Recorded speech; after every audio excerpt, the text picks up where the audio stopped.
So today I'm going to be interviewing my longtime friend Mason Porter from the University of California, Los Angeles. I met Mason when we were both PhD students at Cornell University in New York.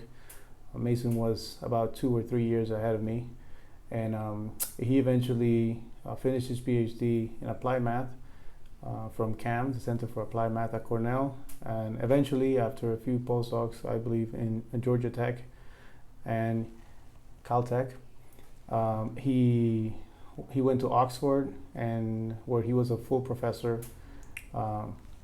He became full professor at Oxford, and then he was there overall 9 years, and then he moved back to California to the math department at UCLA. So we'll talk a little bit about his academic stuff, but first we would like to. I've known him for a long time, so I know some of his hobbies and the stuff that he likes, but perhaps some of you that might not know him would like to know some of his hobbies and stuff. So Mason, thank you for taking the time to do this little interview, and I'll just start right away. Like, what are your favorite hobbies? Okay. Well, I'm happy to be interviewed. Thank you for asking me to speak. So lots and lots of hobbies. I can go through a laundry list, perhaps, I suppose, but I like gaming a lot, and fantasy and science fiction reading, and also things like Dungeons and Dragons, which combines those things. And the gaming can be board games or video games and so on. So lately I've been putting in lots of quality time on the new Super Smash Brothers for Switch. And other things. I'm a baseball fanatic. So yesterday was one of the big days of the year with the new Hall of Fame inductions, and doing several things right for once, which is good. Let's see what else. In principle, I play pool and ping pong. I used to do that a lot. In practice, I haven't done it as much lately, but I mean, this is how it goes. You spend some time on some hobbies and some time on others. So lately, it's been a lot of video gaming and some board gaming and some reading. I can probably go through others, but we have a limited time, and we should talk about things other than hobbies too at some point. All right. So yeah, I forgot to mention that you're a baseball fanatic. Yes, Dodgers fan. I can be very easily distracted by baseball. All right. So why did you choose to study mathematics? Okay, so there's a bit of a history behind this, and one of the things that's different about my background than is the case for most mathematics professors, and actually even most people who've chosen applied mathematics, is that my undergraduate degree is actually in applied mathematics, which at my alma mater, which was Caltech, is a separate department from mathematics. So this last part's a bit unusual in the U.S. So most applied mathematicians actually either had math degrees and became more applied, or they had, say, physics or engineering degrees and they became more theoretical, whereas I was just always applied math. And what happened is that when I was very young, what I wanted to do was to go into computer graphics for video games, and I somehow knew, even at a very young age, that I needed a PhD to do that. So I thought it was going to be a PhD in computer science. And I really liked lots of graphics, like fractal landscapes and so on.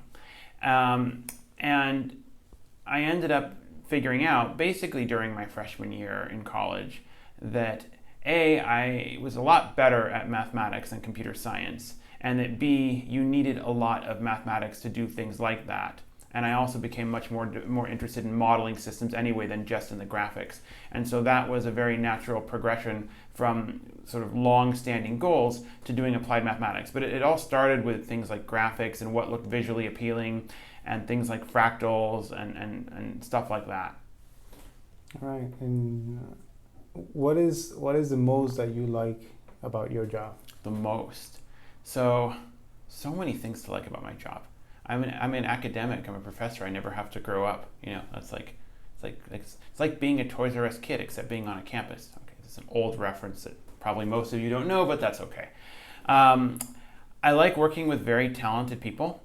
So I love working with very talented, motivated students, and of course postdocs and faculty as well. But I think really working with talented people and helping them achieve things and do cool things and hopefully influencing them to do things in a scientifically and intellectually rigorous way, both for whatever job they get and for how they go through life. So I believe in facts and evidence, and I want other people to believe in facts and evidence, and to help inspire people to do creative things. So that's a really cool part of the job. It's also cool to be able to just work on fun problems. I work on very quirky problems sometimes, and I get to do it. It's quite a luxury. Oh, and if you could change something in your profession, what would it be? What would it be? Well, no grant proposals would be nice. I mean, you have to be able to actually, pay your students and so on. No grant proposals would be very nice. I also, grading is also not good, although I actually do much less grading at UCLA than I used to at Oxford and so on. So I've more or less, gotten to a good space with that. The bureaucracy can be pretty rough sometimes. So sometimes it feels like, you got hired to work with students and to mentor PhD students and to do research and to teach courses with these talented students. And then you're given a lot of things that you need to do, many of which are valuable, some of which are less valuable, that take away time from what you were hired to do, and that can be a bit frustrating. So committee work and things like that. And of course, grant proposals. I hate grant proposals. And along the lines of your academic stuff, briefly, what is your line of research and how can it be applied to the betterment of society? Okay, so broadly speaking, of course, as I mentioned, I'm an applied mathematician. The areas that I study, and this is a bit of a buzzword alert. So one of them is called complex systems. It's a bit hard to define. My favorite definition of it is kind of analogous to the way the US defined pornography. You know it when you see it, but I'll mention a bit more in a second, a bit more concrete stuff in a second. Network science, study of networks, study of how people and other things are connected to each other. Nonlinear systems, so that's another buzzword that's a mouthful. So studying systems that are nonlinear. To quote a famous person, and this is attributed to Stan Ulam, but I've heard it's not actually him, so I'm not sure who it is. Saying you study nonlinear systems is like saying you study non-elephant animals. Most systems are actually nonlinear. So studying things like chaos or other complicated behavior that arises in these scenarios. Okay, so in terms of complex systems, and so I'll say briefly what these are, and then kind of say where the sort of betterment of society comes in. The name complex systems, it's can mean anything or can mean nothing. The basic idea is that you have a very large system, and large in the sense of many components that interact with each other. And if you only look at how the interaction or how the components behave on their own, you get some stuff, but somehow the interactions of the components give you phenomena that you don't see in the components themselves. So it's very non-reductionist. And so I want to give an analogy from one of my PhD students, actually, who came up with a very good way of explaining it tersely, I felt. And what she said is that basically, like, suppose you want to understand an ant. If you want to understand an ant, you have to understand it in the context of an ant colony. But if you want to understand an ant colony, you also have to understand it in the context of an ant. So you've got this coupling across different scales of the system, and one of which is maybe an individual, and others are collections thereof, and this becomes a crucial idea. And so you try to find sort of emergent behavior is one of the buzzwords. In terms of how my work can help better society, for one thing, we're trying to study in abstract form, often in simplified form, phenomena that occur naturally, or phenomena that you have to deal with. So, for instance, one of the things that, of course, people deal with right now is, fake news and clickbait and things like that, and some of these things go viral. And in principle, it might be a good idea, I think it's a good idea, to have less of that stuff. So, we study various models of opinion formation and opinion spreading and social influence, and we do it in simplified form, and the hope is to get some idea of mechanisms that lead to, emergent phenomena, like something going viral. And if it's bad, you want to find a way to contain the phenomena, but to understand the mechanism, you really need, to understand a mechanism, you need simplified models. You cannot just do huge data analysis in it without the context of what's actually occurring, because if you have different mechanisms, how you would deal with it would be different. Conversely, if there is something that you want to promote, if you know what causes it, maybe something good is going viral, you would try to figure out how to make it more things go viral that are good. So that's one example.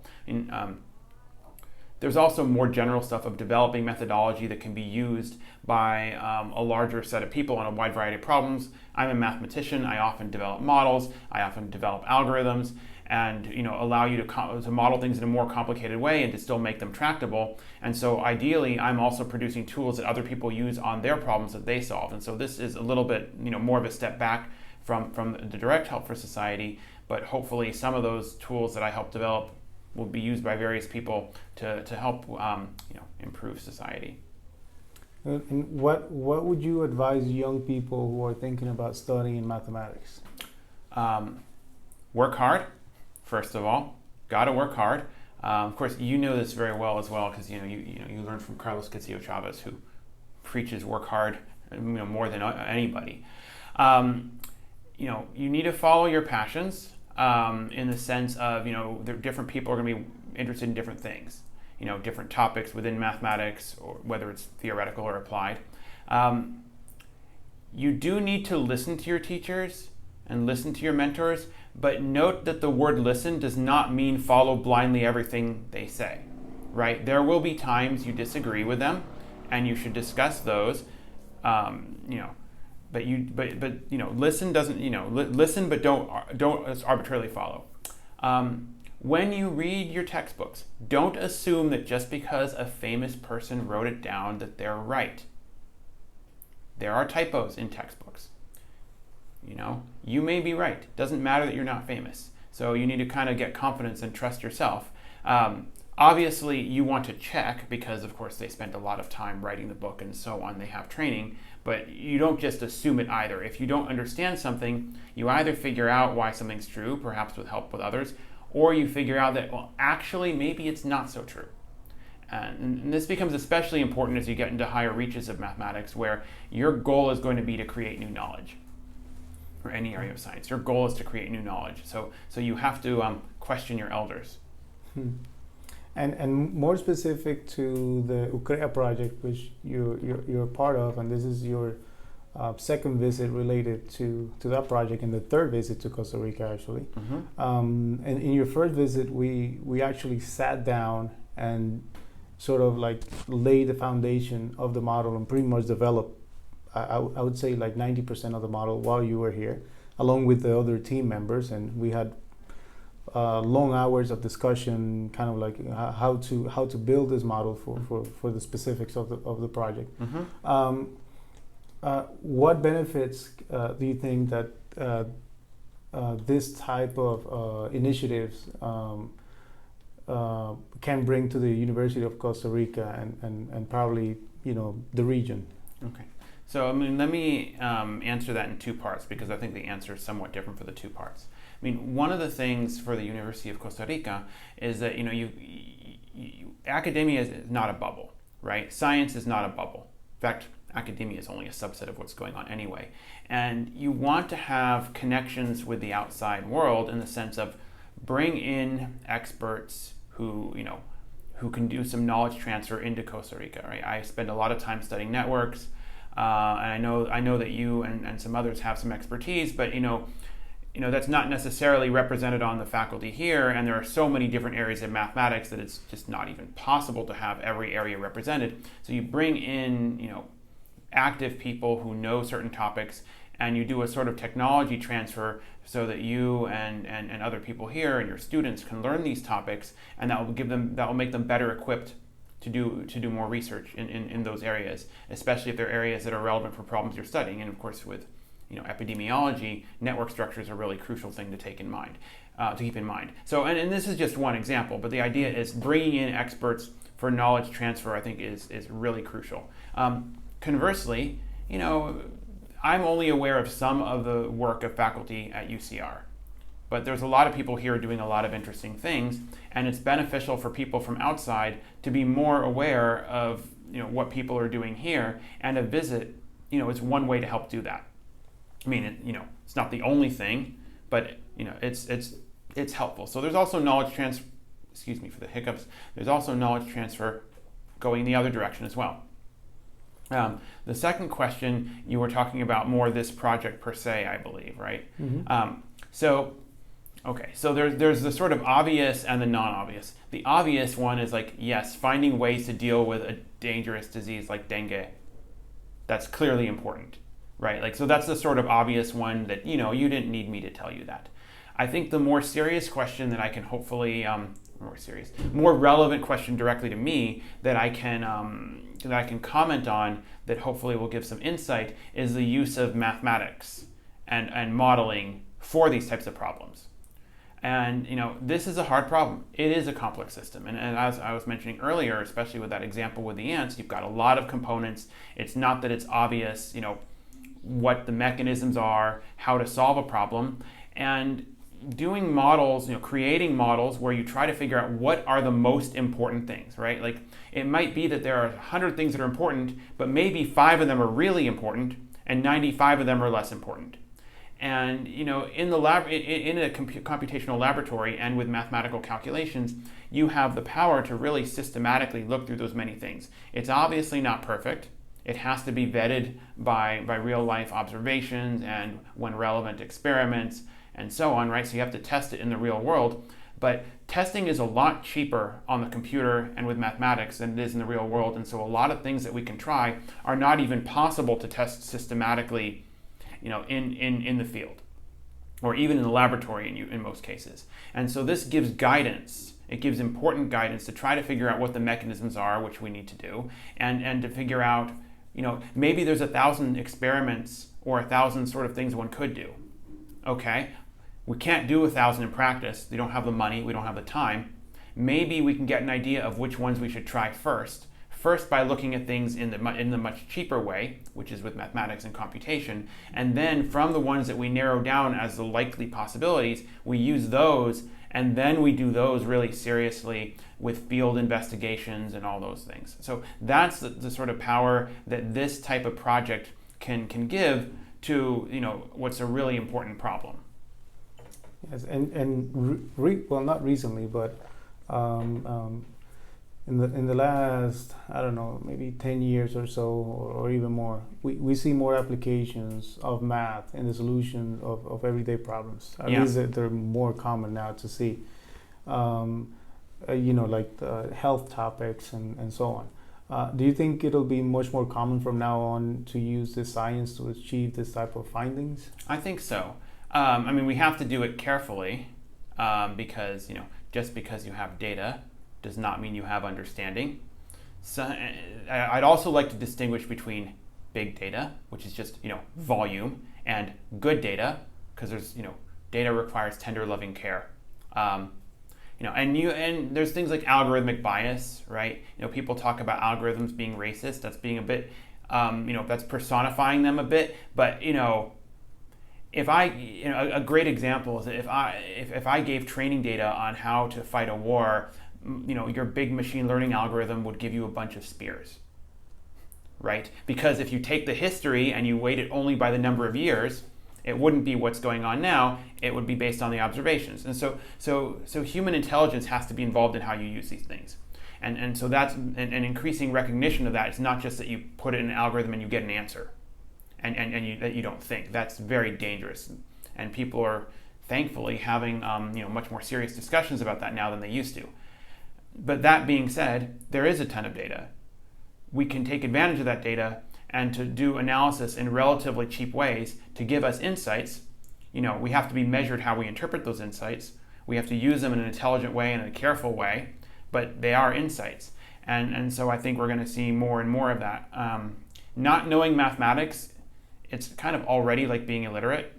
It doesn't mean you need a PhD, but some notion of mathematics so that when somebody presents you with something, you can understand what they're showing you you don't have to produce original research, but you have to be able to read and understand certain things. And if somebody's telling you the result of some computation, you have to know, when to be skeptical and understand when to be skeptical. Just like when you're reading something, you have to be able to understand what the whole content means, not just what the individual words mean. And so I really feel like not knowing a certain amount of mathematics, even for people who study, I would say, anything, is going to be tantamount to being illiterate. And you can argue whether that's good or bad. I can see the arguments that it would be bad, but the fact is we're deluged by this stuff, so we have to have some notion of understanding it, even if we're not the ones producing it. Great. Sorry, I think I took this question in too many directions that were not the original question. No, that's fine. Well, Mason, thank you very much for taking the time to talk to us a little bit about not only your personal hobbies and stuff, but also some of the stuff that you do academically. So it was very insightful, and thank you very much. Yep, happy to do that. I think as all interviews do, I should close with a sip of coffee.